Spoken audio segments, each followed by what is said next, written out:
Hi. So the answer to this question is the following. We need to think in terms of the number of buyers and sellers in the market, the knowledge possessed by the buyers and sellers, the nature of the product being offered for sale, and whether there are barriers to entry and exit. With respect to a perfectly competitive market, or the model of a perfectly competitive market, we need to make the following assumptions about those particular items that I just listed. We have to assume that there are very, very many buyers and sellers in the marketplace. So many buyers and sellers that each individual buyer and each individual seller has only a very tiny, almost an infinitesimally small share of the quantity being either purchased or sold in the marketplace.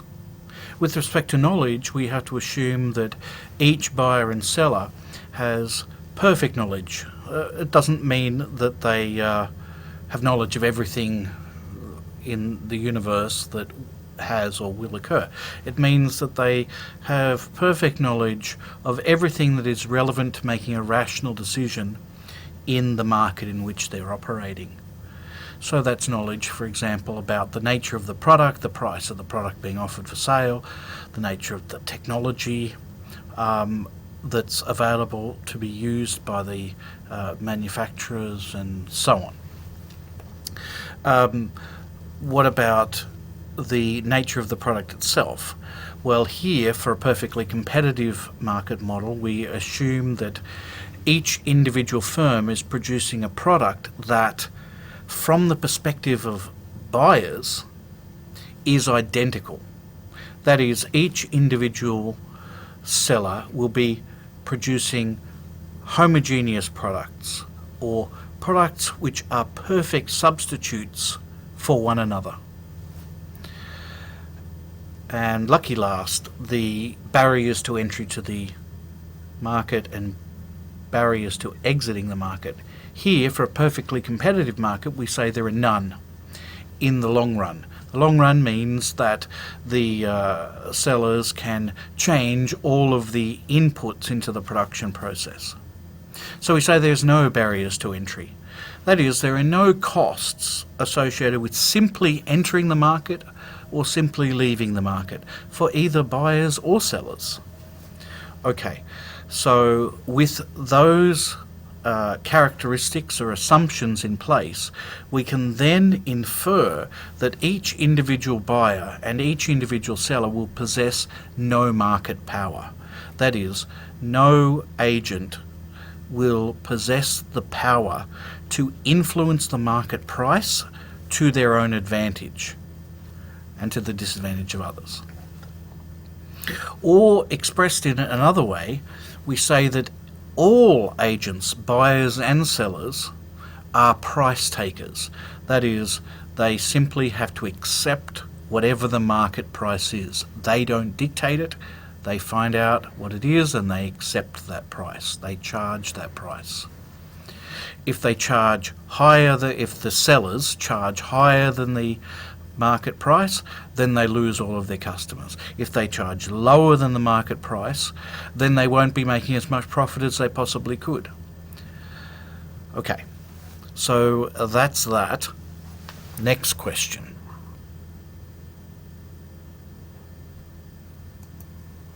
So in this case, you can think of your own example as best you can. The usual kinds of examples that are offered in textbooks will be agricultural markets. So, for example, the Thai rice market, that is the rice market in Thailand. Here we'd say there's very, very many buyers and sellers, tick. Each seller is offering a product which is pretty much identical to every other seller in the marketplace, tick. Is there perfect knowledge? Well, All of the buyers and sellers will know what the rice price is. All of the sellers will know the technology that's available for the production of rice. They'll all know the prices of the inputs used into the production of rice. So we could say that all the buyers and sellers are pretty well informed. There are no secrets in this market. No one is going to be duped or gazumped or tricked into making a purchasing decision which is not in their best interest. We could say maybe there's close to perfect competition, perfect knowledge there. What about barriers to entry? Well, there is no costs simply to enter that market. Of course, there are costs of buying the inputs used in the production process of rice, but there's no cost of simply setting up in the rice market, nor of leaving the rice market. And the same holds true for the buyers as much as the sellers. So can we conclude that each buyer and seller in the Thai rice market is a price taker, has no market power? I think that's a pretty reasonable assumption. We wouldn't say any particular rice farmer or any particular family purchasing rice in any way controls or has any influence whatsoever over the market price for rice in Thailand. So maybe this is a reasonable example. I'll let you think up your own.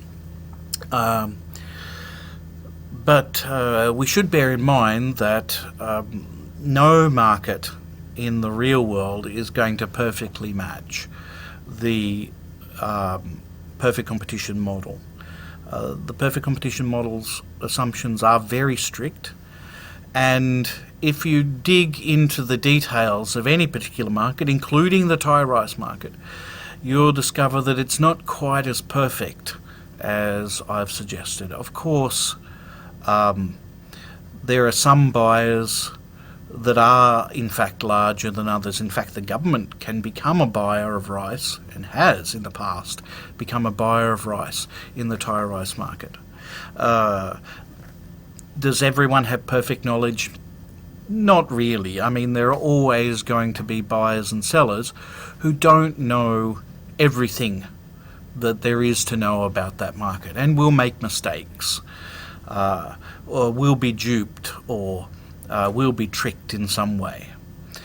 Of course, there's also the question of barriers to entry or exit. Well, if you're a Thai national, I suppose there's not really any barriers to entry or exit, but you, living in Australia, yeah, there's going to be barriers to you entering that rice market and leaving that rice market. If you're an Australian citizen, you just can't rock up to the Thai rice market and start supplying into it. There are going to be various kinds of legal barriers to prevent you from doing that. There might be fees to be paid, or bribes to be paid, or whatever. But there's going to be barriers to entering that market. Okay, so even in my example, it's not really a perfect example. There's not a perfect match.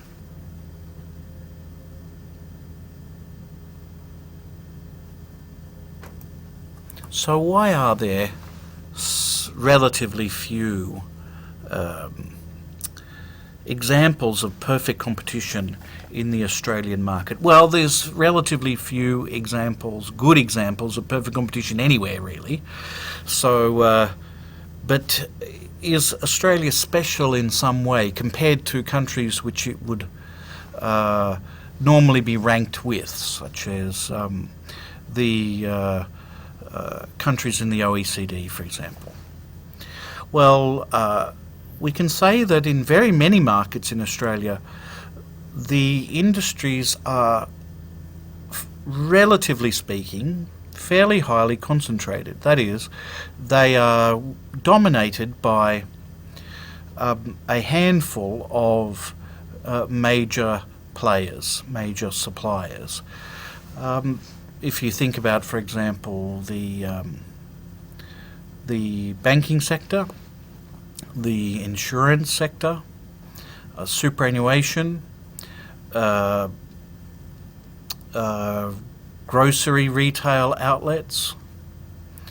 I mean, not the number of outlets per se, but the owners of those outlets, suppliers of petrol, suppliers of cars, that is, car manufacturers, iPhones. How many different brands of iPhones are there? Laptops, desktop computers, and so on and so forth. The more you look into it, say funerals, how many sellers are there in the marketplace? Is there a dominant seller? Yes, there is. The more you look into it for the products that we buy every day, often there's not very many manufacturers. Often it's dominated by a few. Why? Well, it could be that a combination of two things. One, that Australia doesn't have an extremely large population compared to many other countries. So we can say what used to be called the extent of the market is limited. And second, that very many of the products that I listed before, and many more that you can think of, can be mass-produced in extremely large quantities at a relatively low average total cost by just a few firms. A few firms can take advantage of what we would call economies of scale.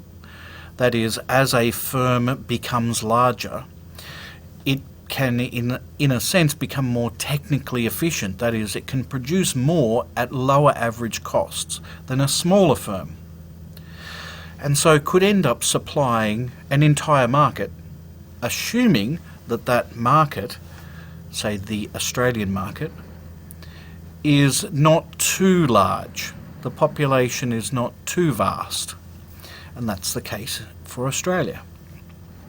So it's the combination of a relatively small population along with economies of scale and to a lesser extent economies of scope in terms of production, marketing and distribution that enable relatively few firms to dominate quite a large, a single market in a variety of different industries. So that would be the answer to that. Yay.